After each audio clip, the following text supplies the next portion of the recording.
ஒன்றை நாம் மறந்து விடுகிறோம். கிட்டத்தட்ட 400 ஆண்டுகளாக முகலாய சாம்ராஜ்யம் இங்க இந்தியாவில் இருந்திருக்குங்க. அதுக்கப்புறம் பிரிட்டிஷுங்க. அதுக்கு முன்னாடி இங்க பேஸ் என்னன்னு தெரியாதுங்க.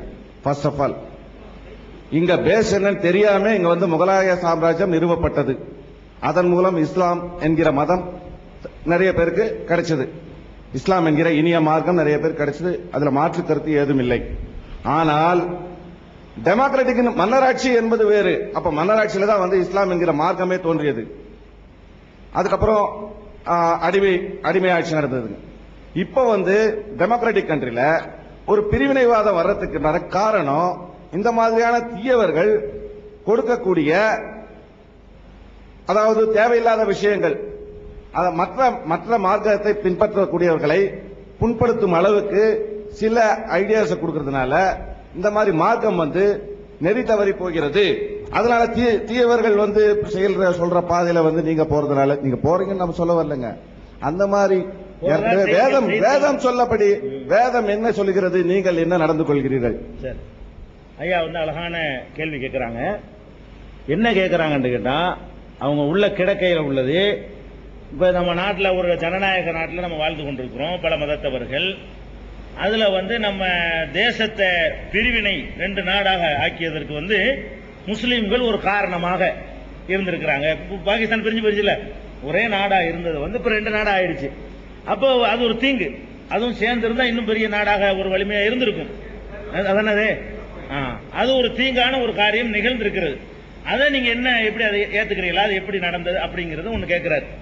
அது போக இங்க வரக்கூடிய செய்திகள்ல அங்க அப்படி கொண்டு தாக்குதல், அங்க இந்த தாக்குதல், அங்க அந்த அடிதடி கலாட்டா கலவரம், இது மாதிரியான செய்திகளும் வருகிறது. அதான் வருது அதான் வருது. அதுல சமுதாயமும் முஸ்லிம்களும் செய்ததாக இஸ்லாம் சம்பந்தப்படுத்தி சொல்லப்படுகிறது. அந்த அதான் தெளிவா கேளுங்கன்னு ஒரு சொன்னேன். அது நானே சொல்லிவிட்டு தெளிவா. சரி, இந்த 2 விஷயத்தை எடுத்துக்கொள்வோம். அப்ப நாடு முழுவதும் நடக்கக்கூடிய பயங்கரவாத தீவிரவாத நடவடிக்கைகள் பற்றிய ஒரு பார்வையை, இஸ்லாத்தின் பார்வையையும், இந்த தேசம் பிரிவினை அடைஞ்சது இல்லையா அது பற்றிய ஒரு பார்வையும் இப்ப சொன்னா ஐயாவுடைய அந்த கேள்விக்கு தெளிவாயிடும். இப்ப நாடு வந்து விடுதலை அடைவதற்கு முன்னாடி வெள்ளையர்கள் காலத்துல இந்தியா, பாகிஸ்தான், பங்களாதேஷ் இது எல்லாம் சேர்ந்து ஒரு நாடா இருந்தது. இப்ப இருக்கிற இந்தியா, இப்ப இருக்கிற பாகிஸ்தான், இப்ப இருக்கிற பங்களாதேஷ் எல்லாம் சேர்ந்து ஒரு நாடா இருந்தது. அன்றைக்கு உள்ள ஒரு சூழ்நிலையில ஒருவர் மீது ஒருவருக்கு நம்பிக்கை இல்லாத நேரத்தில் பாகிஸ்தான் ஒரு தனி நாடு வேண்டும் என்று ஜின்னா சாஹிப் அவர்கள் ஒரு கோரிக்கையை வைத்து அந்த பாகிஸ்தானை பிரிச்சுட்டு போயிட்டாங்க, தேசத்துக்கு விசுவாசமா இல்லாம போயிட்டாங்க என்பது ஒரு கருத்தை முன்வைத்திருக்கிறார்கள். முதல்ல நம்ம விளங்கிக் கொள்ள வேண்டும், இந்த பாகிஸ்தான் பிரிவினை என்ன முறையில் நடந்தது என்பதை விளங்கிக் கொள்ளணும். ஒண்ணு. இரண்டாவது, இங்க உள்ள முஸ்லிம்கள் வந்து அந்த பாகிஸ்தான் பிரிவினையை ஆதரித்தவர்களா எதிர்த்தவர்களா என்பது 2வது விளங்கிக் கொள்ளணும். 3வது, இந்த பிரிவினைக்கு வந்து முஸ்லிம்கள் காரணமா இருந்தார்களா, மற்றவங்க அதுக்கு வந்து ஊக்குவிப்பா இருந்தாங்களா என்பதை விளங்கிக் கொள்ளணும். ஃபர்ஸ்ட் என்னன்னு கேட்டா, இப்ப இருக்கக்கூடிய பாகிஸ்தான் இருக்கு பாருங்க, இந்த பாகிஸ்தான்ல இப்ப யார் இருக்கிறார்களோ அவர்கள் தான் பிரிவினைக்கு முன்னாடி உள்ள இந்தியாவில் இருந்துச்சு அந்த பாகிஸ்தான்ல இருந்தாங்க. பிரிஞ்சது எப்படி பிரிக்கப்பட்டுச்சுன்னு சொன்னா, நம்ம பஞ்சாப் மாகாணம் இருக்கு பாருங்க, பஞ்சாப்ங்கிற ஒரு மாகாணம், அந்த மாகாணம் வந்து இப்ப இருக்கிற பாகிஸ்தானும் பஞ்சாப்பும் சேர்ந்து ஒரு பஞ்சாப். நல்லா விளங்கிக்கணும். இப்ப இருக்கிற பாகிஸ்தான் நாடு இருக்குது, அது வந்து நம்ம பஞ்சாபுடைய பாதி தான். இப்ப நம்ம நாட்டில் பஞ்சாப் இருக்கு பாருங்க, இந்த பஞ்சாப் மாகாணத்தினுடைய ஒரு பாதி பஞ்சாப் என்று இங்கே இருக்கிறது, இன்னொரு பாதி பாகிஸ்தான் என்று இப்ப இருக்கிறது. 2ம் சேர்ந்து ஒரு ஸ்டேட். இந்தியாங்கிற ஒரு நாட்டுக்குள்ள 2ம் சேர்ந்து ஒரு ஸ்டேட்டா இருந்தது. அதுல இப்ப பாகிஸ்தான் இருக்கிற அந்த பஞ்சாப் பகுதியில் முஸ்லிம்கள் பெருவாரியா இருக்கிறாங்க, ரொம்ப கணிசமான அளவுல இருக்கிறாங்க. இந்த பஞ்சாப்ல, இது மேற்கு பஞ்சாப் இங்க இருக்குது, கிழக்கு பஞ்சாப், மேற்கு பஞ்சாப் அங்க போயிடுச்சு. அந்த மேற்கு பஞ்சாப்ல வந்து முஸ்லிம்கள் ஜாஸ்தியா இருக்கிறாங்க, கிழக்கு பஞ்சாப்ல இந்துக்களும் சீக்கியர்களும் ஜாஸ்தியா இருக்கிறாங்க. இப்படிப்பட்ட ஒரு நேரத்தில் தேசம் பிரியும் பொழுது அந்த மண்ணில் உள்ளவன் அப்படி இருந்துகிட்டான். நல்லா விளங்கிக்கணும். பாகிஸ்தானை உண்டாக்குறதுக்கு ஆம்பூர்ல இருந்து யாரும் போய் நம்ம குடியேறவில்லை, வாணியம்பாடியிலிருந்து யாரும் பாகிஸ்தானுக்கு போய்விடவில்லை. மதுரையில பிறந்த எந்த ஒரு முஸ்லீமும் மூட்டை முடிச்செல்லாம் எடுத்துக்கிட்டு நமக்கு ஒரு நாடு உண்டாவதுன்னு போகவில்லை. அந்த மண்ணுல பிறந்தவன் அந்த மண்ணிலேயே இருக்கிறான். நம்ம அறுத்து கொடுத்துருக்கிறோம். நல்லா விளைவிக்கிறேன். அறுத்து கொடுக்காட்டி இங்க இருந்திருப்பான். இப்ப நாட்டை அறுத்து கொடுக்கும் பொழுது இப்ப பாகிஸ்தான் இருக்கு பாருங்க, அந்த மண்ணுல இருந்த மக்கள் அப்படியே இருந்து கொண்டார்கள். யாரும் மண்ணை விட்டு போகல. அப்ப பிரித்து கொடுத்தவர்கள் குற்றவாளிகளை தவிர இங்க இருந்து போய் அசம்பிள் ஆகி போய் பாகிஸ்தான் உண்டாகல. நல்லா விளைவிக்கணும். இந்தியாவில் உள்ள முஸ்லீம்கள் எல்லாம் போய் ஒரு காலி இடத்தை காட்டி இதுல முஸ்லீம்கள் எல்லாம் அசம்பிள் ஆகுங்கன்னு சொல்லி அப்படி உண்டானதல்ல பாகிஸ்தான். இப்ப புரிஞ்சுக்கிறதுக்காக சொல்வதா இருந்தால், இப்ப வாணியம்பாடி இருக்கு. ஆமா, வாணியம்பாடி ஒரு முஸ்லீம்கள் அதிகமா உள்ள ஊரு. அதுக்கு பக்கத்துல திருப்பூர் இருக்குது, திருப்பத்தூர். அது இந்துக்கள் அதிகமாக ஊர்னு வைக்க. இது ரெண்டும் ஒன்னா இருக்கும் பொழுது ரெண்டு அறுக்கிறோம். அறுத்தோம்னா வாணியம்பாடி இங்கிட்டு, திருப்பூர் அங்கிட்டு போயிடும். அறுத்துட்டா கூட வாணியம்பாடியில் உள்ள வாணியம்பாடியில் இருப்பான், திருப்பத்தூர்ல உள்ள மக்களுக்கு இதுல எந்த சம்பந்தம் கிடையாது. அப்ப நம்ம பிரிச்சு கொடுத்த நேரத்தில் இந்தியா முழுசும் உள்ள முஸ்லீம்கள் எல்லாம் படையெடுத்து வீடு வாசல்லாம் விட்டுட்டு எங்களுக்கு இந்த தேசம் வேணாம், நாங்க பிறந்த மண் வேணாம், எங்களுடைய ஊர் வேணாம் என்று யாரும் போகவில்லை. அவங்க சுயநலனத்துக்காக அரசியல்வாதிகள் பிரிச்சாங்க, அறுத்தாங்க. அவங்க அதே இடத்தில் தான் இருக்கிறார்கள். பிரிக்காட்டல் அங்கதான் இருந்திருப்பாங்க. அவங்களுக்கு வேற வழி இல்லை. அவன் வீடு, அவன் வாசல், அவன் சொத்து அங்க இருக்கும் பொழுது அதுலதான் அவன் இருந்து ஆகணும். அப்படி போயிட்டாங்க. இது ஃபர்ஸ்ட் விளங்கிக்கணும். அதுக்கு அடுத்தது இப்ப வங்காள தேசம் இருக்குல்ல, அதாவது மேற்கு வங்காளம் நம்ம நாட்டில் இருக்குது. இப்ப ஒரு மாநிலம். இந்த மேற்கு வங்காளம் ஒரே வங்காளமா இருந்துச்சு. அந்த வங்காளத்தை பாதியை அறுத்து அதையும் பாகிஸ்தான் ஆக்குனாங்க. வங்காளத்தை பாதியை, மேற்கு வங்காளத்தை நம்ம வச்சுக்கிட்டு கிழக்கு வங்காளத்தை பாகிஸ்தான். ரெண்டுக்கு சம்பந்தம் இல்ல. பஞ்சாப் 2 துண்டா அறுத்து அதுவும் பாகிஸ்தான். வங்காளத்தை 2 துண்டா அறுத்து அந்த கிழக்கு வங்காளத்தை பாகிஸ்தானுக்கு கொடுத்தாங்க. மேற்கு வங்காளத்தை நம்ம வச்சுக்கிட்டு இருக்கிறோம். இன்னைக்கு மேற்கு வங்காளம் தான் நமக்கு பேரு. கிழக்கு வங்காளம் எங்க இல்ல. கிழக்கு வங்காளம் கிடையாது, பாகிஸ்தானா போச்சு. அப்புறம் என்ன ஆச்சுன்னா, அங்க கிழக்கு வங்காளம் இங்க இருக்குது, பஞ்சாப் இங்க இருக்குது. இது ரெண்டும் பாகிஸ்தான். ரெண்டுக்கு தொடர்பே கிடையாது. அப்ப இந்த வங்காளத்தில் உள்ளவங்க பாகிஸ்தானோட சேர்ந்து இருக்க மாட்டேன்னு சொல்லி முஜிபுர் ரஹ்மான் காலத்துல புரட்சி பண்ண உடனே அது தனி நாடா பின்னாடி பங்களாதேஷ் ஆகுது. அந்த பங்களாதேஷ் இருக்கிறது முன்னாடி பாகிஸ்தான்ல இருந்துச்சு. எதுக்கு சொல்ல வர்றேன்னு கேட்டா, 2 மாநிலங்களை அதிகார வர்க்கத்தினர் 2 அறுத்து கொடுத்ததுல அந்த வழிநடத்திய தலைவர்களுக்கு குற்றம் இருக்குன்னு சொல்ல முடியுமே தவிர மக்கள் மீது எந்த குற்றமும் கிடையாது. இப்ப நம்மள இந்த ஆம்பூர் அப்படி தனியா நாட்டை விட்டு பிரிச்சு மொத்தமா தள்ளி விட்டாங்கன்னா ஆம்பூர் மக்கள் எப்படி குற்றவாளி ஆகும்? நம்ம வீட்டுல இருந்துகிட்டு இருக்கிறோம், நீங்க அறுத்து விட்டு தனியா விட்டுட்டீங்க. நான் என்ன செய்யறது? ட்ரெயின் போய்கிட்டே இருக்கிறது, கடைசி பெட்டியை கட்டி விட்டு போயிட்டாங்க. பெட்டியில உள்ளவங்க குற்றவாளி ஆவானா? பெட்டியில உள்ளவன் அதுதான் இருந்துகிட்டு இருக்கிறான், நீங்க கட்டி விட்டு போயிட்டீங்க. அதனால ஃபர்ஸ்ட் மக்களுக்கு எந்த குற்றமும் கிடையாது. மேற்கு வங்காளமாகட்டும் அல்லது பங்களாதேஷ் மாநிலம் நாடு அதாகட்டும், பாகிஸ்தான் ஆகட்டும், இந்தியாவில் உள்ள ஒரு முஸ்லீம் நாங்க போகல. போங்கன்னா கூப்பிட்டாங்க, போறாந்தா போய்க்கலாம். எங்க மண்ணை விட்டு நாங்க போக மாட்டோம் உறுதியா நாங்க நின்ட்டோம். இந்தியாவில் உள்ள எங்க அப்பம்பாட்டம் காலத்துல தனியா பிரிச்சு கொடுத்தது மட்டும் இல்லாம நீங்க எல்லாம் போய்க்கலாம், வேணும்னா போங்க அப்படின்னாங்க. ஒரு ஆளும் நாங்க போகவே இல்லை. எங்களுக்கு மாமா மச்சான் யாரும் பாகிஸ்தான்ல கிடையாது. எங்க சொந்தக்காரன் முன்னர் யாராவது போயிருக்காங்க, அவனும் போனது கிடையாது. லட்சத்துல 1ங்கிற கணக்குல கொஞ்சம் பேர் போனாங்க. போய் இன்னமும் அகதியா இருக்காங்க. அவங்களுக்கு முஹாஜிர்னு பேர் பாகிஸ்தான்ல. அவனும் இன்னைக்கு அகதிகளா தான் இருக்காங்களே தவிர அவனு ரொம்ப குறைவு. லட்சத்துல 1ங்கிற கணக்குல ஆம்பூர்ல ஒருத்தன், ஒரு திருப்பத்தூர்ல ஒருத்தன் போயிருப்பான். இப்படித்தான் இதை கணக்கெல்லாம் எடுத்துக்க கூடாது. ஃபர்ஸ்ட் விளங்கி கொள்ள வேண்டிய என்னன்னு கேட்டா, மக்களுக்கு இதுக்கு சம்பந்தம் கிடையாது. வழங்குதா? சரி. இந்த பிரிச்சாங்கல்ல தலைவர்கள், பிரிச்சதுக்கு ஜின்னா கேட்டார், தனியா பிரிச்சு கொடுத்துன்னு கேட்டார். ஜின்னா எதை கேட்டார்னு சொன்னா, இவ்வளவு பெரிய பரந்த நாட்டுல அவர் தனித்தலைவர் ஆகுறதா இருந்தா முடியாது.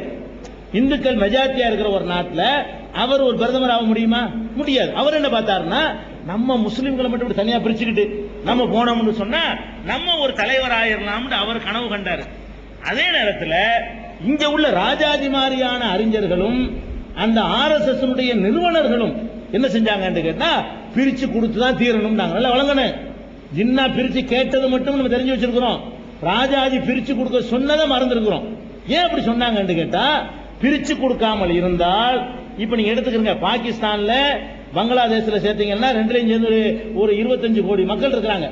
25 கோடி மக்கள் இங்க இருந்தாங்க, இந்தியாவில் இருந்தாங்கன்னு சொன்னா ஒரு 50 பெரும்பான்மை ஆயிரும்.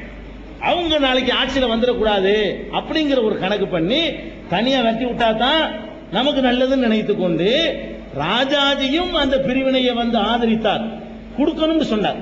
ஜின்னாவும் கேட்டார், அவன் தப்பு, சுயநலன் கேட்டார்.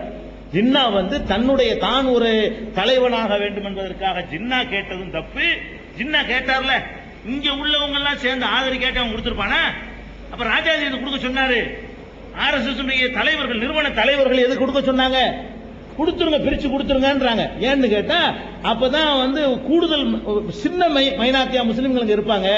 இல்லன்னா ஒரு 60க்கு 40ங்கிற கணக்குல வந்துருவாங்க. இப்பன்னா ஒரு 20ல இருக்கிறாங்க. 60க்கு 40 இந்துக்கள் 60 முஸ்லிம்கள் 40 வந்துச்சுன்னா ஒரு சமமான ஒரு நெருக்கமான சமம் வந்துடக்கூடாது, அதனால பிரிச்சு கொடுங்க என்று இவங்களும் கேட்டிருக்கவில்லையானால் அவர்கள் பிரிச்சிருக்க முடியாது. அவ பிரிச்சதுல வந்து இந்து மக்களுக்கோ முஸ்லிம் மக்களுக்கோ குற்றம் கிடையாது. ஆனால் இந்து மதத்திலையும் முஸ்லிம் மதத்திலையும் உள்ள சில தலைவர்கள் குற்றவாளிகள். அது இன்னைக்கு நம்ம குற்றவாளிகள் என்று சொல்கிறோம். இணைந்து இருந்தால் இன்னும் இந்த நாடு சிறப்பாக இருந்திருக்கும்.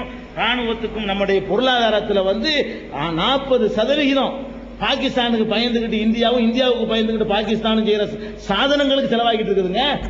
இந்த மாதிரி ஒரு அச்சுறுத்தலான ஒரு நாடு 2 நாட்டுக்கு பக்கத்தில் இல்லைன்னு சொன்னா நம்முடைய நாட்டினுடைய வரிப்பணம் நமக்கு பயன்படும். நம்ம என்ன பண்ண வேண்டியிருக்குது? ஏவுகணையில இருந்து அணுகுண்டுல இருந்து நம்ம தயாரிக்க வேண்டியிருக்கிறது. நமக்கு பயந்துட்டு அவன் தயாரிக்க வேண்டியிருக்கிறது. அவன் ஒண்ணு விட்டாண்டா நம்ம ஒண்ணு விட வேண்டியிருக்கிறது. நம்ம விட்டு அதுக்கு மேல பெருசு அவன் விட வேண்டியிருக்கிறது. மக்கள் வரிப்பணத்தை எல்லாம் வாங்கி வாங்கி இவனுக்கு போய் போட்டியா அவனுக்கு போட்டியா இவனுமாக நம்முடைய பணம்லாம் லாஸ் ஆகிட்டு இருக்கு பாருங்க. அதெல்லாம் தவிர்க்கப்பட்டிருக்கலாம். தீங்குதான், அது கெடுதிதான். அதை தடுக்க முடியாத நிலையில் நாம இருந்தோம். அதிகாரத்தில் உள்ளவங்க பிரிச்சு கொடுத்துட்டாங்க. அதிகாரத்தில் உள்ளவன் சுயநலனுக்காக செய்கிறதுக்கெல்லாம் மக்களையோ மார்க்கத்தையோ சமுதாயத்தையோ பழிபடக்கூடாது. இன்னைக்கு நம்ம தப்புன்னு சொல்றோம். பிரிவினை என்பது பெரிய தவறு. அன்னைக்கும் தப்புன்னு சொல்லி தான் உட்கார்ந்து இருந்தோம். அதான் இன்னைக்கு தான் புதுசா நாங்க தப்புன்னு சொல்லல. ஆம்பூர் முஸ்லீம்கள் எல்லாருமே தப்புன்னு விளங்குனதுனாலதான் ஆம்பூர்ல முஸ்லீம் இருந்துகிட்டு இருக்கிறோம். இல்லாட்டி எல்லாரும் போயிருப்போம். சரின்னு நாங்கள் நினைத்திருந்தோமே, ஆனால் ஆம்பூர் முஸ்லீம் எல்லாம் பாகிஸ்தான்ல இருந்திருப்போம். நாங்க ஆம்பூர் தான் போக முடியாது, தப்பு அவங்க செஞ்சது அப்படின்னு சொல்லி இருந்தோம். வாணியம்பாடி முஸ்லீம் வாணியம்பாடியில் இருக்கிறோம். அதனால இந்த பிரிவினை வந்து தீங்கு என்பதில் நாங்கள் மாற்று கருத்து கொள்ளவே இல்லை. அதை நம்ம வந்து விளைவிக்கிறோம். ஆனால் அது வந்து தலைவர்கள் காரணமா இருந்தாங்க. இந்த சைடுல இருந்த மாதிரி அந்த சைடுல இருந்தாங்க. இதை விளைவிக்கிறோம். அடுத்து என்னன்னு கேட்டா, முஸ்லீம்களுடைய சில நடவடிக்கைகள் பாத்தீங்கன்னா, அங்க வெடிகுண்டு வச்சுட்டான், இங்க பஸ்ல குண்டு வச்சான், ரயில்வேல குண்டு வச்சான், அப்படி வச்சான் இப்படி வச்சாங்கிற மாதிரியான தற்கொலை தாக்குதல் என்ற மாதிரியான செய்திகள் எல்லாம் இன்றைக்கு வருகிறது. இதெல்லாம் கற்பனையான கற்பனை எல்லாம் கிடையாது, நடக்குது. நாட்டில் நடக்கலை என்றெல்லாம் சொல்லக்கூடாது, நடக்கத்தான் செய்கிறது. இதுல ஃபர்ஸ்ட் விளங்க வேண்டிய என்ன தெரியுமா? இஸ்லாம் இதை பற்றி என்ன சொல்கிறது? இஸ்லாம் என்று சொன்னால் நான் என்ன சொல்கிறேனோ அது வந்து இஸ்லாம் கிடையாதுங்க. அல்லது இங்க உட்கார்ந்து இருக்கிறவங்க எல்லாம் சேர்ந்து நாங்க தீர்மானம் போட்டு இஸ்லாத்தை தீர்மானிக்க இயலாது. இஸ்லாம் என்பது குர்ஆன் தான் இஸ்லாம். இஸ்லாம் என்று ஒன்றை சொல்வதாக இருந்தால் குர்ஆனில் என்ன சொல்லப்பட்டிருக்கிறதோ அதுக்கு பேர் இஸ்லாம். நபிகள் நாயகம் என்ன சொன்னார்களோ அதுக்கு பேர் இஸ்லாம். அப்ப குர்ஆனும் நபிகள் நாயகமும் இந்த மாதிரி நடவடிக்கை ஆதரிக்கிறாங்களா? நீ குண்டு வச்சு சாவடின்னு சொல்றாங்களா? அப்பாவிகளை கொல்லுன்னு சொல்றாங்களா? இந்த வழிமுறையை குர்ஆன் ஆதரிக்கிறதா, நபிகள் நாயகம் ஆதரிக்கிறார்களான்னு கேட்டா அதுக்கு உங்கள் கையிலே பிரசுரம் தருவார்கள், அனைவரும் தந்திருப்பார்கள். இஸ்லாம் வந்து தீவிரவாதத்தை ஆதரிக்கிறதா அப்படிங்கிற ஒரு தலைப்புல உங்கள் கைகள்ல பிரசுரங்கள் தரப்பட்டிருக்கிறது. அதுல குர்ஆனுடைய வசன எண்கள் எல்லாம் போட்டு டெக்ஸ்டோட இஸ்லாம் அதை ஆதரிக்கவில்லை என்று இஸ்லாத்தினுடைய நிலைப்பாட்டை நாங்கள் உங்களுக்கு சொல்லி இருக்கிறோம். அதனால நீங்க அந்த சான்றுகளோட தெரிஞ்சுக்கலாம். குர்ஆன் இதை அனுமதிக்கவில்லை. இந்த மாதிரியான எந்த அளவுக்கு என்றால் நபிகள் நாயகம் ஸல்லல்லாஹு அலைஹி வஸல்லம் அவர்கள் பல எதிரிகளை பெற்றிருந்த காரணத்தினால பலவிதமான போர்கள் அவர்கள் மீது திணிக்கப்பட்டது. பல யுத்தங்களுக்கு போயிருக்கிறாங்க. போருக்கு வரையில யுத்தம், ஒரு நாடுனா யுத்தம் செய்யணும். இப்ப இந்தியாவில் படையெடுத்து வந்தா பாகிஸ்தான் சும்மா இருக்க முடியாது. அந்த மாதிரி நபிகள் நாயகத்துக்கு எதிராக படை திரட்டி வரும் பொழுது நாட்டை பாதுகாப்பதற்காக நபிகள் நாயகம் போர் செஞ்சாங்களே தவிர நாட்டுக்கு நாடுதான் யுத்தம் நடக்கணுமே, அதுக்கு பேர் தான் ஜிஹாத், அதுக்கு பேர் தான் யுத்தம், அதுக்கு பேர் தான் போரே தவிர நீங்கள் நான் அடிச்சுக்கிறதுக்கு பேர் ஜிஹாத் கிடையாது. அதை விளங்காம நபிகள் நாயகம் யுத்தத்தில் செஞ்சதை இவர்கள் தப்பா. நம்ம இப்ப மகாபாரதத்தை யுத்தம் நடக்கலையா? ராமாயணத்தில் யுத்தம் நடக்கலையா? இப்ப மகாபாரதத்தில் வந்து பஞ்சபாண்டவர்களுக்கும் கௌரவர்களுக்கும் யுத்தம் நடந்துச்சு, நம்ம படிக்கத்தான் செய்யறோம். அதுக்காக வேண்டி வந்து நீங்க எல்லாம் செய்ய முடியுமா? அது நாட்டுக்கு மத்தியில வந்து நடக்கக்கூடிய சமாச்சாரங்கள். ராமாயண யுத்தங்கள் நடக்கிறது, எல்லா மார்க்கங்களையும் அதை பத்தி சொல்லப்பட்டிருக்கிறது. அந்த மாதிரி நபிகள் நாயகமும் போர்க்களங்களை சந்தித்தார்கள்.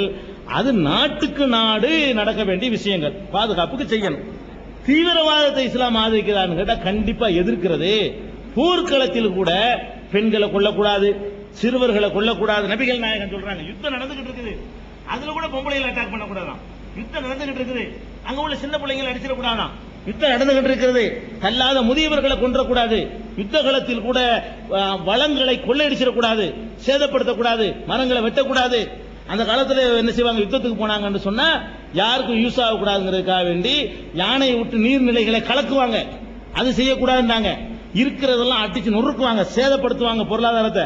அது செய்யக்கூடாது நபிகள் நாயகம். அப்ப யுத்தத்திலேயே செய்யக்கூடாதுன்னு சொல்லும் பொழுது பஸ்ல கொண்டு வச்சு அப்பாவியை கொள்றதும், ரயில்ல கொண்டு வச்சு அப்பாவியை கொள்றதும் இது இஸ்லாம் கிடையாது. முஸ்லீம் செஞ்சாலும் அவன் இஸ்லாத்துக்கு அப்பாற்பட்டவன், அதுக்கு இஸ்லாத்துக்கு சம்பந்தம் கிடையாது. இதை டிக்ளேர் இங்கேயும் பண்றோம். எல்லா முஸ்லீம் இயக்கங்களும், தமிழ்நாடு முஸ்லீம் முன்னேற்ற கழகம் இருக்கிறாங்க, அவங்க அதை கண்டிக்கிறாங்க. முஸ்லீம் லீக் இருக்கிறாங்க, அவங்க கண்டிக்கிறாங்க. தேசிய லீக் இருக்கிறாங்க, அவங்க அதை கண்டிக்கிறாங்க.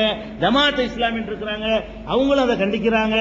இன்னைக்கு எத்தனையோ விதமான இஸ்லாமிய அமைப்புகள் இருக்கிறது, யாரும் ஆதரிக்கிறது இல்லை. பள்ளிவாசல்கள் எல்லாம் அவர்களுக்கு எதிராக பிரச்சாரம் செய்யப்படுகிறது. அப்போ 4 பேர் செய்யறதை வைத்துக்கொண்டு அதை டோட்டல் சமுதாயத்தின் மீதோ அல்லது மதத்தின் மீதோ சம்பந்தப்படுத்துவது தவறு. செய்கிறார்கள் உண்மை. ஆனால் ஒன்றை வழங்கிக் கொள்ளணும், இந்த மாதிரி செய்பவர்கள் எல்லா பக்கத்திலும் இருக்கிறார்கள். இதை நம்ம தவறு வழங்க மாட்டோம். அதாவது முஸ்லீம் செய்யற மாதிரி இப்ப நம்ம இலங்கையில விடுதலை புலிகள் இருக்கிறாங்க, அவங்க முஸ்லீம் கிடையாது. அவங்க என்ன மாதிரி வழிமுறையை கையாளுறாங்க, அவங்களுடைய போராட்டங்களுக்கு 1000 நியாயம் இருக்கலாம். அவங்களுடைய வழிமுறைகள் என்னவா இருக்குன்னு கேட்டா, மந்திரியை கொள்றது, காரை வச்சு குண்டு வச்சு அடிக்கிறது, கட்டிடங்களை தாக்குறது, இது மாதிரியான ஒரு இதை இப்ப என்னத்தை நம்ம பேசிக் கொண்டிருக்கிறோமோ அதையெல்லாம் அவர்கள் செய்கிறார்கள். அதுக்கு இஸ்லாம காரணம் இல்ல, அவர்கள் இந்து மதத்தை சேர்ந்தவர்கள் தான். ஆனாலும் உலகத்தில் உள்ள எந்த மீடியாவும் விடுதலை புலியை இந்து இயக்கம் என்றோ இந்து தீவிரவாதி இயக்கம் என்று சொல்ல மாட்டாங்க. ஒரு முஸ்லீம் செஞ்சவன என்ன செய்வாங்கன்னு கேட்டா மதத்தை சம்பந்தப்படுத்திடுறாங்க. விடுதலை புலினா விடுதலை புலி தான், அப்படித்தான் சொல்லணுமே தவிர இந்து நம்ம சொல்லக்கூடாது. நாங்க சொன்னது இல்ல, சொல்லவும் கூடாது, தப்பது. ஆனால் அது ஒரு முஸ்லீம் செஞ்ச. அதே மாதிரி நம்ம மிசோராம்ல இருக்குது, மேகாலயாவில் இருக்கிறது, அஸ்ஸாம்ல போடோ தீவிரவாதிகள் இருக்கிறாங்க. இப்ப நக்சலைட் சந்திரபாபு நாயுடுக்கே குறி வச்சுட்டாங்க. இவங்களெல்லாம் யாரு முஸ்லீமா? முஸ்லீம் இல்ல. அப்ப அஸ்ஸாம்ல இந்த தீவிரவாதம் இருக்குது, போலீஸ்காரங்களை தாக்குறாங்க, கட்டடங்களை அடிக்கிறாங்க. மேகாலயாவில் நடக்குது, நாகாலாந்துல இருக்கு, கூர்காலாந்து தனி நாடு வேணும் போராடிட்டு இருக்காங்க. முடிச்சுக்கிறேன் வராட்டி கேளுங்க, முடிச்சோன்னு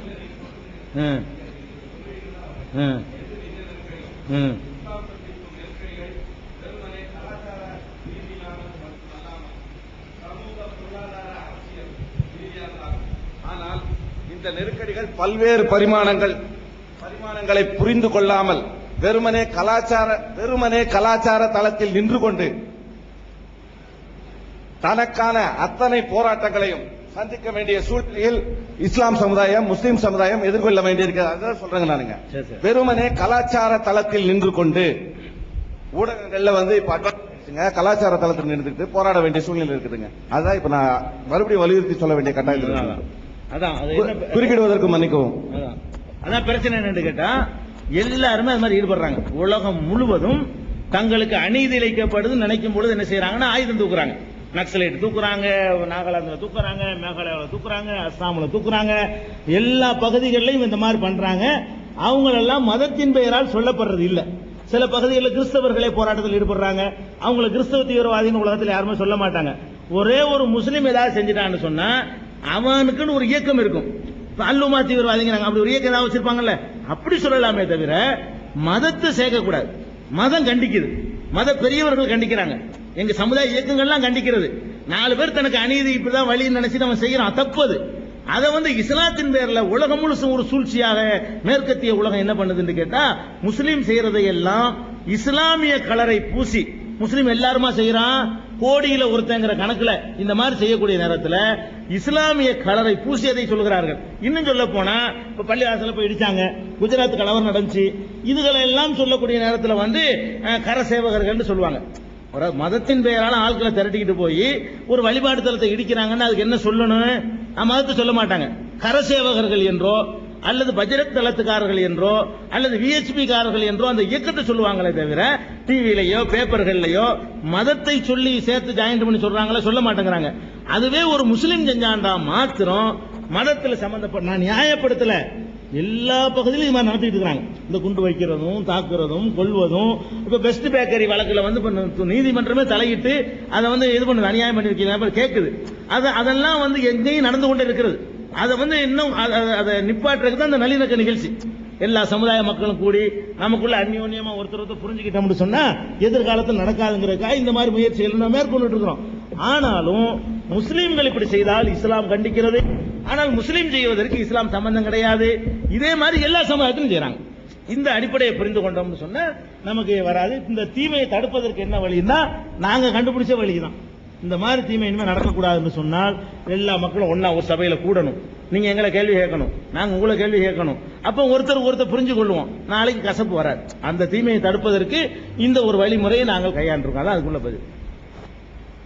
கொஞ்சம் இங்க கூட முகமது நபிகளை பற்றி நல்ல கருத்து உருவாகி இருக்கிறது என்பதில் ஐயமே இல்லை. ஆனால் என்னை பொறுத்த வரைக்கும் இந்த முஸ்லிம் சமுதாயத்தில் இருக்கிற மாபெரும் பலவீனம் ஃபண்டமெண்டலிசம், அடிப்படைவாதம் என்பது மட்டுமே மிகவும் பிற்போக்கான சக்தியாக உங்களிடத்தில் நான் அதிகம் பார்க்கின்றேன். எடுத்துக்காட்டாக என்னுடைய சகோதரன் ஒரு பட்டதாரியாக இருந்தாலும் கூட இஸ்லாமிய சமூகத்தை சேர்ந்து அவன் இஸ்லாமிய சமூகத்தில் வாழ்ந்து கொண்டிருக்கிறான். என்னுடைய தாயார் 2 ஆண்டுகளுக்கு முன்பு இறந்து விட்டார்கள். ஆனால் என்னுடைய தாயாருக்கு இந்து மதத்தின் படியும் கிறிஸ்துவ மதத்தின் படியும் இஸ்லாத்தின் படியும் சடங்குகள் நிறைவேறின. ஆனால் இறுதிச் சடங்கிற்கு என்னுடைய சகோதரன் வரவே இல்லை. காரணம், இந்து மதத்தின் அடிப்படையில் நடக்கிற சடங்கின் காரணமாக என்னால் கலந்து கொள்ள இயலவில்லை என்கிற ஒரு பலவீனமான ஒரு பதிலை அவன் கொடுத்தான். அதற்காக நான் வருத்தப்படவில்லை. ஏனென்று சொன்னால் இந்த ஃபண்டமெண்டலிசம் என்கிற விஷயத்தில் தான் வந்து ரொம்ப பிற்போக்கு சக்தியாக முஸ்லீம்கள் மாறிக்கொண்டிருக்கின்றார்கள். இதுதான் என்னுடைய உண்மையான கண்டுபிடிப்பு. இந்த நேரத்தில் பார்த்தீங்கன்னா இங்க மட்டும் இல்லை, இந்த பாகிஸ்தான் பார்டர்ல மட்டும் இல்லை, முஸ்லிம்ஸ் வந்து நீங்கள் எங்களை எவ்வளவு தூரம் நேசிக்கின்றீர்களோ அதற்கு மேலும் நாங்களும் உங்களை நேசிக்கின்றோம். எங்கள் வீட்டில் நடக்கிற சடங்குகளுக்கு உங்களை அழைக்கின்றோம். ஆனால் நீங்கள் வருவது இல்லை. ஆனால் உங்கள் வீட்டு திருமணங்களுக்கு நாங்கள் ஓடோடி வந்து முண்டியடித்துக் கொண்டு பிரியாணி சாப்பிட வருகின்றோம். ஆனால் நாங்கள் தேங்காய் உடைத்தால் கற்பூரம் கொளுத்தினால் உங்களுக்கு அது பிடிப்பது கிடையாது.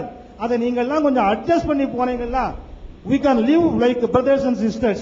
இதுல எந்த விதமான மாற்று கருத்துக்கு இடமே கிடையாது. we love all the communities. ஒன்றே குலம் ஒருவனே தேவன் என்றான். அந்த கருத்துக்கு நீங்கள் அடிபணிந்து ஏற்றுக்கொண்டு நாம் எல்லோரும் ஒரு காலத்தில் மதமே தோன்றப்பட அந்த காலத்திலிருந்து நாம் எப்படியெல்லாம் வந்து ஒற்றுமையாக வாழ்ந்தோமோ அந்த ஒற்றுமையான வாழ்க்கைக்கு வர இருக்கிற சமுதாயத்தை நீங்கள் அனுமதிக்க வேண்டும். காரணம், இந்த கடைசி வயசான காலத்துல ஃபண்டமெண்டலிசம் ஒன்றே குலம் ஒருவரே தேவன் சொன்னா கொஞ்சம் முன்ன ஒரே ஒரு கடவுள் அல்லாஹ் மட்டும்தான் இருக்கட்டும், வேண்டாம் என்று சொல்லவில்லை, நாங்களும் வணங்குகின்றோம். ஆனால் மதத்தை காட்டிலும் மனிதன் முக்கியம் என்பதை நீங்கள் கண்டிப்பாக ஏற்றுக்கொண்டால்தான் இந்த சமுதாயத்தில் இந்தியாவில் அனைவரும் ஒற்றுமையாக வாழ முடியும். நீங்கள் சொன்ன மாதிரி இந்த தீவிரவாதி terrorist not only from Islam, not only from Hindus, not only from Christians, எங்கெந்தாலும் துஷ்டம் இருக்கதான் செய்வான். அவனை அடையாளம் கண்டுபிடிச்சிடலாம். இப்ப வந்து பின் லேடன் அடையாளம் கண்டுபிடிச்சு கொடுத்துருக்கணும். இப்ப இருக்கிற அல் கொய்தா, தாலிபன்ஸ் இவெல்லாம் வந்து பாகிஸ்தான் அரசாங்கம் வந்து கண்டுபிடிச்சு இவன் காரணம் பிடிச்சு கொடுத்துரு. இஸ்லாத்தில் நாம் படிக்கிறோம், யாரை எதிர்த்து நாம் போரிட வேண்டும் என்று நபிகள் நாயகம் சொல்லி இருக்கிறார்கள். அப்படி இருக்கும்போது தீய சக்தி எதிர்த்து பிடிச்சு கொடுத்துட்டீங்களா, we are all very safe, நம்மளாம் மிகவும் பாதுகாப்பாக இருப்போம். அதற்காக இந்த இஸ்லாம் என்ற ஒரு இனிய மார்க்கம் என்கிற இயக்கம் கண்டிப்பாக உழைத்தால் அனைவரும் சமூகத்தில் ஒற்றுமையாக மட்டுமல்ல சகோதரத்தன்மையோடு இருக்கும். அக்பர் காலத்திலெல்லாம் இந்து பெண்களை மணந்து கொள்ள வேண்டும் முஸ்லிம்கள் சொல்லி எல்லாம் முன்மாதிரி அவரே இருந்திருக்கிறார். இப்படி எல்லாம் ஒரு வழிகாட்டிய இருந்தவர்களை மறந்துவிட்டு நம்ம ஏதோ அந்த ஃபண்டமெண்டலிசம் என்கிற அடிப்படையில் நீங்க போறது தயவு செய்து எனக்கு பிடிக்கல. This is my open declaration. இதெல்லாம் நீங்க மறந்தீங்கன்னா கண்டிப்பா we can be very friendly. அந்த பாடலை ஏன் அத்திஸ்வர் செத்துனுக்கணும்? வாஜ்பாய் அறிக்கை விடுறது, முஷாரப் சொல்றாரு 80,000 பேர் பாடல் இருக்கிறான், அவங்களால தடுக்க முடியல இந்திய சோல்ஜர்ஸ்னால, நாங்க எப்படி தடுக்க முடியும் கேட்கிறாரு. That is a very foolish answer. முட்டாள்தனமான பதில். அவன்லாம் உன்னாட்டுல பதுங்கி இருக்கிறான், அவனை பிடிச்சி வெளியே கொடுத்துரு, தப்பு என்ன இருக்குது, அவன் திருந்துட்டோம், இல்ல லெட் ஹிம் டு டெஸ்ட்ராய்ட், அவன் அழிக்கப்பட வேண்டும், அப்பதான் சமூகம் வந்து பாதுகாப்பு இருக்க முடியும். இந்த வகைக்கு இந்த இஸ்லாம் என்கிற இனிய மார்க்கம் என்ன செய்ய போகிறது என்பதை நான் அன்புடன் கேட்டுக்கொள்கிறேன். மற்றபடி இங்கே எங்களுக்கெல்லாம் ரொம்ப சிறப்பான அன்பான முறையில் எல்லோருக்கும் வருகையை கொடுத்து எங்களை கௌரவப்படுத்தியதற்காக நான் என்னுடைய நன்றிகள் எல்லாம் உங்களுக்கு காணிக்கை கொடுக்கிறேன். தயவு செய்து யங்ஸ்டர்ஸ், இளைஞர்களுக்கு நீங்கள் முன்மாதிரியாக இருந்து நல்ல பாதையை வழிவகுத்துக் கொடுங்கள். உங்களை பற்றி எங்களுக்கு அதிகமான நம்பிக்கை இருக்கிறது என்ற கருத்தை அனைவரின் சார்பாக என்று சொல்ல முடியாது, என்னுடைய நண்பர்கள் சார்பாக கண்டிப்பாக உங்களுக்கு தெரிவித்துக் கொள்கிறேன். இந்த வாய்ப்பு கிடைத்தமைக்கு உங்களுக்கு என்னுடைய நன்றியை மீண்டும் மீண்டும் தெரிவித்துக் கொள்கிறேன். நன்றி, வணக்கம்.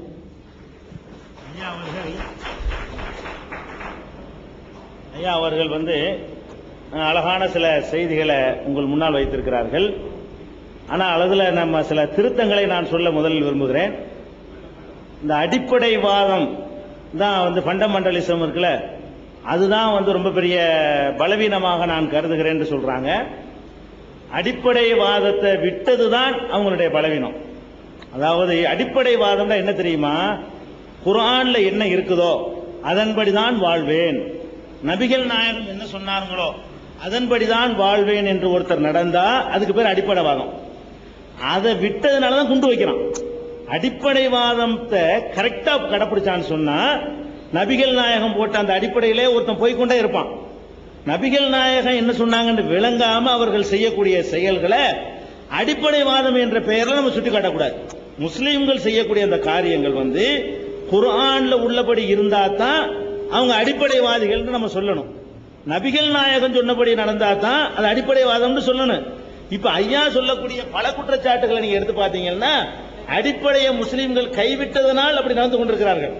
அவங்க அடிப்படைவாதிகளா இருந்திருப்பார்களே அப்படி இருக்க மாட்டார்கள். இப்ப நபிகள் நாயகம் அவர்கள் ஒரு நாள் அமர்ந்திருக்கிறார்கள். ஒரு பிரேதம், ஒரு யூதருடைய இறந்து போன உடல் அவர்களை கடந்து கொண்டு செல்லப்படுகிறது. உடனே நபிகள் நாயகம் அவர்கள் எழுந்து நிற்கிறார்கள்.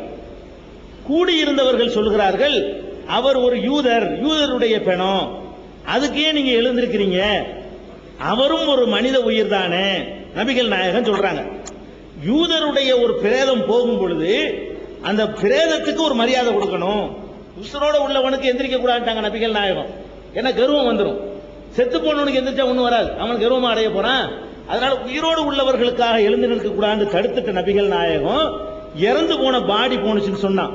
அது முஸ்லீம் பாடி போனாலும் சரி, இந்து பாடி போனாலும் சரி, கிறிஸ்தவருடைய பாடி போனாலும், ஆம்பளை பாடி போனாலும், பெண் பாடி போனாலும் எழுந்து நிற்க வேண்டும் என்ற ஒரு மரபை நபிகள் நாயகம் உண்டாக்குறாங்க. அப்ப முஸ்லீம்கள் ஃபண்டமெண்டலா இருந்திருப்பார்களே, ஆனால் அவர்களும் இதை கடைப்பிடிப்பார்கள். கடைப்பிடிக்காம இருக்கிற காரணம் என்ன, ஃபண்டமெண்டலை விட்டுட்டு ஃபண்டமெண்டலை தப்ப வழங்கி வச்சிருக்காங்க. இஸ்லாம் சொல்லக்கூடிய கரெக்டான ஃபண்டமெண்டல் என்னன்னு கேட்டா மனித நேயம் தான். மனித நேயத்துக்கு அப்பாற்பட்டு இஸ்லாம் சொல்லவே கிடையாது. எந்த அளவுக்கு சொல்றாங்க கேட்டா, நபிகள் நாயகம் அவர்கள் இறைவன் பாவங்களை இரண்டு வகையாக பிரித்திருக்கிறான். நபிகள் நாயகம் சொல்றாங்க, மனிதன் செய்யக்கூடிய குற்றங்களை இரண்டு வகையாக இஸ்லாம் பிரிக்கிறது. ஒரு குற்றம் மனிதன் கடவுளுக்கு செய்கிற குற்றங்கள். இப்ப தொழுகைன்னு ஒரு கடமை இருக்கு இஸ்லாத்துல, இதை ஒரு முஸ்லீம் செய்யல, இது கடவுளுக்கு அவனுக்குள்ள மேட்ரு. நோன்பு என்று ஒரு கடமை இருக்கிறது, நோன்பு ஒரு முஸ்லீம் வைக்கல, உங்களுக்கு ஏதாவது இடைஞ்சலா, கடவுளுக்கு அவனுக்குள்ள மேட்ரு. இந்த விஷயங்கள்ல ஒரு மனிதன் தப்பு செய்தானேயானால் கடவுள் மன்னித்து விடுவார், நாடினால் மன்னித்து விடுவார். மனிதனுக்கு செய்கிற விஷயங்கள்ல ஒருவன் தப்பு செய்தானேயானால் அந்த மனிதன் மன்னிக்காதவரை கடவுள் மன்னிக்க மாட்டார். இது இஸ்லாமிய ஃபண்டமெண்டலிசம். இஸ்லாம் சொல்லக்கூடிய ஃபண்டமெண்டல் என்னன்னு கேட்டா, மனிதனுக்கு நான் ஒரு மனுஷன் கடன் வாங்கி ஏமாத்தி விட்டேன், கடவுளே நான் உனக்காக பள்ளிவாசல்ல நான் இருந்தேன், என்னை மன்னிச்சிருந்தா மன்னிக்க மாட்டாரு. வாங்கின கடனை கொடுத்தியா, அவன் கடன்காரனுக்கு என்ன சொல்ற அப்படின்னு கடவுள் கேட்பார்னு இஸ்லாம் சொல்லி தருது. அப்ப மனித நேயத்தை பொறுத்த வரைக்கும் அதுதான் முதல் உரிமை. கடவுளுக்கு செய்யறதை விட முதல் உரிமை மனுஷனுக்கு செய்யப்பா என்று சொல்லக்கூடிய மார்க்கம் இஸ்லாமிய மார்க்கம். அப்ப ஒருவன் கரெக்டான ஃபண்டமெண்டல் முஸ்லிமா இருந்தாலும், இந்துவா இருந்தாலும், கிறிஸ்தவனா இருந்தாலும் மனிதனுக்கு செய்யற எல்லா கடமையும் ஒழுங்கா செய்வான். ஃபண்டமெண்டல விளங்காத வெறி பிடிச்சவனா இருந்தால் அவன் செய்ய மாட்டான். அப்ப இஸ்லாமிய ஃபண்டமெண்டல் கரெக்டான ஃபண்டமெண்டலா இருக்கிறது, மனித நேயத்தை பேணக்கூடியதா இருக்கிறது. நபிகள் நாயகத்துக்கு பிந்தி உருவாக்கப்பட்டதை எல்லாம் முஸ்லிம்கள் கடைபிடிச்சதுனாலதான் அவங்கள்ட்ட நீங்க சொல்ல மாதிரியான பல குறைபாடுகள் இருக்குது. நபிகள் நாயகம் ஸல்லல்லாஹு அலைஹி வஸல்லம் அவர்கள் ஒரு யூதர் வந்து நோய்வாய்ப்பட்டுறாரு, அவர் நோய் விசாரிக்க போறாங்க மரண வேளையில. அவருக்கு போய் அந்த நேரத்திலையும் போய் விசாரிக்கிறதுக்காக ஓடோடி செல்ற காட்சியை நம்ம நபிகள் நாயகத்தினுடைய வாழ்க்கையில பார்க்கிறோம். அப்ப நோய் விசாரிக்க செல்றதா இருந்தாலும் சரி, அவங்களுடைய நல்லது கெட்டதா இருந்தாலும் சரி, முஸ்லீம்கள் விஷயத்துல போய் கலந்து கொள்ற மாதிரி முஸ்லீம் அல்லாதவங்களுடைய பங்கன்கள்லையும் கலந்து கொள்ளலாம், கலந்து கொள்ளணும். அது நபிகள் நாயகம் காட்டின வழிமுறை. அதே நேரத்தில் ஒரு விஷயத்துல மட்டும் இஸ்லாம் வந்து ஃபண்டமெண்டல் என்ன சொல்லப்பட்டிருக்கு கேட்டா, நீ எல்லாத்திலையும் மனித நேயத்தை கடைப்பிடி. ஒரு கடவுள் என்ற கொள்கைக்கு ஊர் விளைவிக்காத வகையில் கடைப்பிடிச்சுக்க. ஒரு வீட்டில் வந்து ஒரு இந்து சகோதர நண்பர், அவர் வீட்டில் இறந்துட்டாங்களா, ஆறுதல் சொல்லலாம், கவலைப்படாதீங்க, இது எல்லா மனுஷனும் இறப்பு சகஜம்தான், அவங்க மட்டுமா போக போறாங்க, நீங்களும் போயிருவீங்க, நானும் போயிருவேன், எல்லாரும் தான் போக போறோம் என்று அவருக்கு ஆறுதல் சொல்லி, அவர் சாப்பிடாம இருந்தா அவர் சாப்பாடை கொடுத்து, நம்ம வீட்டில் சமைச்சிக்கிட்டு போய் நீங்க சோகத்தில் இருப்பீங்க, இந்தாங்க சாப்பிடுங்க என்றெல்லாம், இதெல்லாம் மனித நேயம். இதை செய்யணும், ஒரு முஸ்லீம் செய்ய வேண்டும். இது இஸ்லாம் சொல்லக்கூடிய ஒரு அடிப்படை. அதே நேரத்தில் வந்து இந்த கடவுள் வழிபாடுன்னு வரக்கூடிய நேரத்தில் அவங்க வந்து ஒரு வழிபாட்டு முறையை வச்சிருப்பாங்க. அதை நீனும் வழிபாடுன்னு சொல்லும் பொழுது கடவுள் வந்து இந்த அதுல மட்டும் காம்ப்ரமைஸ் வேணாங்குது இஸ்லாம். இந்த ஒரு கடவுளை மாத்தி நீ இதை வந்து வணங்கண்டா, இதை வந்து வணங்க கூடாதுன்னு எனக்கு சொல்லி தரப்பட்டிருக்கிறது. கடவுள் ஒரு கடவுளை தவிர வேற யாரும் இல்லைன்னு இருக்கிறது. என்னுடைய இந்து சகோதரன் என்ன பண்றாருன்னு கேட்டா, தன்னுடைய பெற்றோருக்காக வேண்டி ஒரு விஷயத்தை வச்சு படையல் பண்றார்.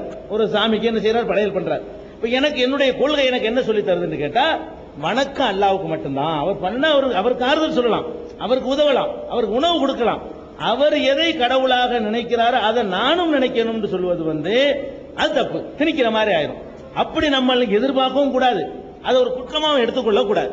அதுல இன்னும் கொஞ்சம் தெளிவா நான் சொல்வதாக இருந்தால், ஒரு சைவ உணவு பழக்கம் உள்ள ஒருத்தர், அசைவ உணவு பழக்கம் உள்ள ஒருத்தர், 2 பேர் இருக்கிறாங்க. 2 பேர் நண்பர்களா இருக்கிறாங்க. ஒரு சைவ உணவுக்காரரும் ஒரு அசைவ உணவு சாப்பிடக்கூடியவரும், ஒரு வெஜிடேரியனும் ஒரு நான் வெஜிடேரியனும் நண்பர்களா இருக்கிறார்கள். இப்ப என்ன ஆகும் தெரியுமா, வெஜிடேரியன் வீட்டில் வந்து நான் வெஜிடேரியன்காரர் சும்மா சாதாரணமாக சாப்பிடுவார்.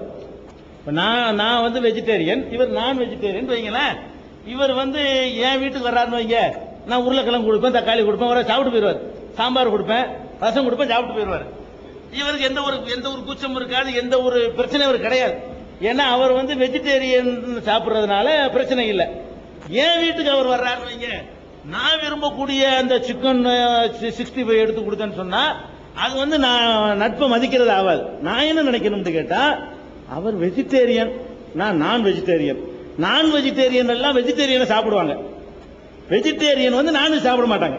என்ன பிரச்சனைன்னு கேட்டா, நான் வெஜ்னு ஒருத்தர வெஜிடேரியன் நான் வெஜிடேரியன் எடுத்துக்கிட்டீங்கன்னு சொன்னா அவர் வெஜிடேரியனையும் சேர்த்து சாப்பிடுவார். அதான் அர்த்தம்.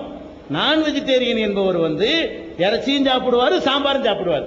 வெஜிடேரியன் என்பவர் சாம்பார் சாப்பிடுவார், இறைச்சி சாப்பிட மாட்டார். இந்த ஒரு முரண்பாடு இருக்கக்கூடிய நேரத்தில் அப்ப என்ன பண்ணணும் தெரியுமா, நம்ம வெஜிடேரியன் நான் வெஜிடேரியனா இருக்கக்கூடியவர்கள் வந்து வெஜிடேரியன் உணர்வை நம்ம மதிக்கணும். அவங்களுக்கு அது பிடிக்காது, நமக்கு விருப்பம்னு சொல்லி நம்ம அதை கொடுக்க கூடாது. நம்ம பிரியாணி கொடுக்க கூடாது, நம்ம வந்து சிக்கன் கொடுக்க கூடாது. நம்ம என்ன செய்யணும், அவர் எதை விரும்புவாரோ அதை கொடுக்கணும்னு நினைக்கிறோம் இல்லையா. இதே மாதிரி தான் இஸ்லாம்ங்கிறது வந்து கடவுள் கொள்கை விஷயத்துல வெஜிடேரியன் மாதிரி அது மட்டும்தான், இன்னொன்னு போகக்கூடாதுன்னு சொல்லு. கடவுள் கொள்கையில கடவுள் விஷயத்துல வந்து ஒரு கடவுளை தான் கும்பிடணும்னு சொல்லிப்படுது.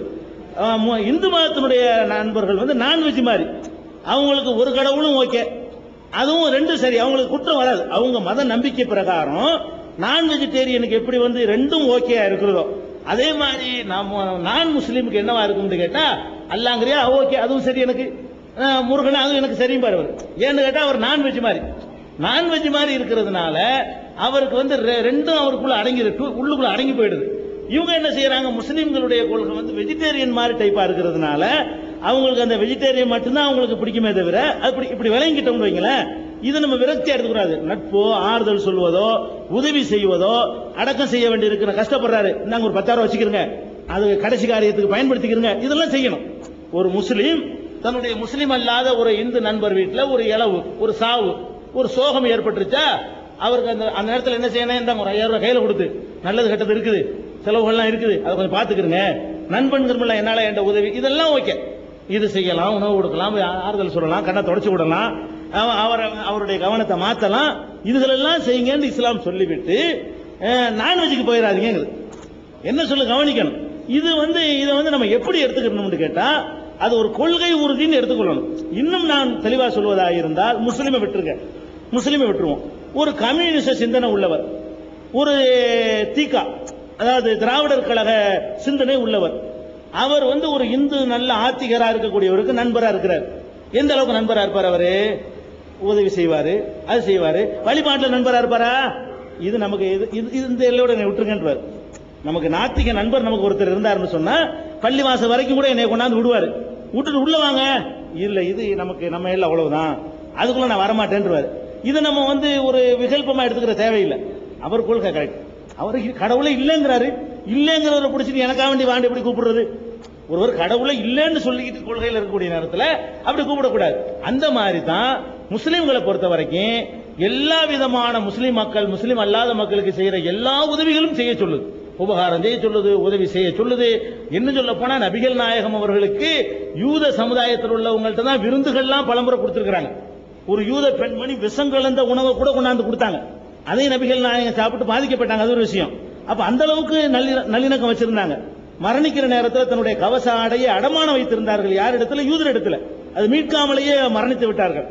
கவசத்தை, இரும்பு கவசத்தை யூதர் இடத்துல அடமானம் வைத்து விட்டு அதை மீட்காமலேயே நபிகள் நாயகம் மரணித்து விட்டார்கள் பார்க்கிறோம். அந்த அளவுக்கு யூத மக்களோட ஒரு அந்யோன்யமாகும். யூதர்னா அங்க உள்ள இந்து மாதிரி வைங்களேன், முஸ்லீமுக்கு அங்க உள்ள எதிர்பார்ந்த ஒரு இனம் யூத இனம்.